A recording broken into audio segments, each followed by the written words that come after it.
You're here to talk about Falling Skies, which eventually will be a TV show. Oh, not eventually. It's becoming one right now. It is becoming one as we speak. Being birthed, yes, if you will. But right now, it's a comic book, so talk a little bit about that. Well, what we decided to try is do a comic book with Dark Horse that actually takes us back in time from where the show actually starts. The premise of Falling Skies is that there's been an alien invasion, and the show itself starts about 6 months after the invasion's happened.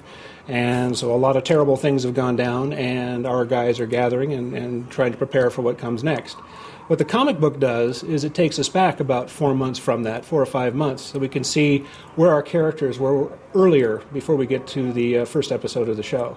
So it's a way to sort of catch you up with how these characters may have met and what they did and where the world was at, actually, before we get to the events that happened in the show itself. And what was your role in the comic? I helped. Nice. Yes. Dark Horse. We made an arrangement with Dark Horse to do it. I worked up an outline to do the comic itself. Paul Tobin, who's a writer with Dark Horse and with Marvel, wrote the actual script. As we go forward, we're also doing a webcomic that will continue after the comic book we handed out here. That will come out every 2 weeks, and that will continue to explore where our characters are and lead up almost to where the first episode begins. So we're going to kind of walk you through the months to where we get to the show itself. Now, I know I'm not necessarily going to ask you to spoil anything, but often with a pilot, you're meeting these characters for the first time. We're being introduced to these characters. So my question is, in terms of doing the series where we're meeting these characters and then watching the pilot, we're going to have to re-meet them, or how did you structure that? No, you can watch the show and you'll figure out who everyone is really quickly. That's not going to be a problem. That's a good one. The comic book is sort of a fun extra bonus for people who want to get into it deeper and look at where these characters were at before we started the show. Same with the web series. So, it is in continuity, so it's not like these don't mean anything in context of the show. But you can certainly start with the show itself and you'll be just fine. Or you can go back and find the comics later. Did you always envision that being how you would sort of roll out the idea for the show? Via comic book and webcomic? Everything evolves, but I think, it's a great way to sort of tee it up and let people get a taste of it. The comic shows you the two different aliens that are causing great havoc.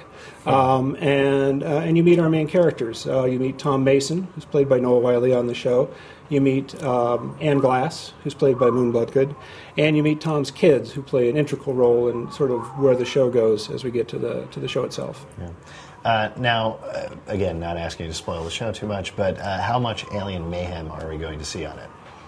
There are aliens. There is mayhem. But even though there is definitely a science fiction element, it's Falling Skies. Used to be called Untitled Steven Spielberg Alien Invasion Project. So, I got to be honest, I kind of like that title better. That's a good title. Yeah, it says a lot. Mysterious. Yeah, but for all the science fiction and the aliens, it is also a story about people trying to gather and hold on against impossible odds. So, as much as science fiction shows, we draw from The Great Escape or Saving Private Ryan, sort of the idea of a resistance forming and trying to figure out a way how to take on creatures that definitely have us at the disadvantage, big time. Yeah, and it's a 10-episode. Is the first order? First order is 10 episodes, right? Yeah. And you're sort of finishing up the process. We are in the middle of production right now. We'll be done, this winter, and so the shows will be ready to go. It's debuting June of 2011 on TNT, so everyone should watch it.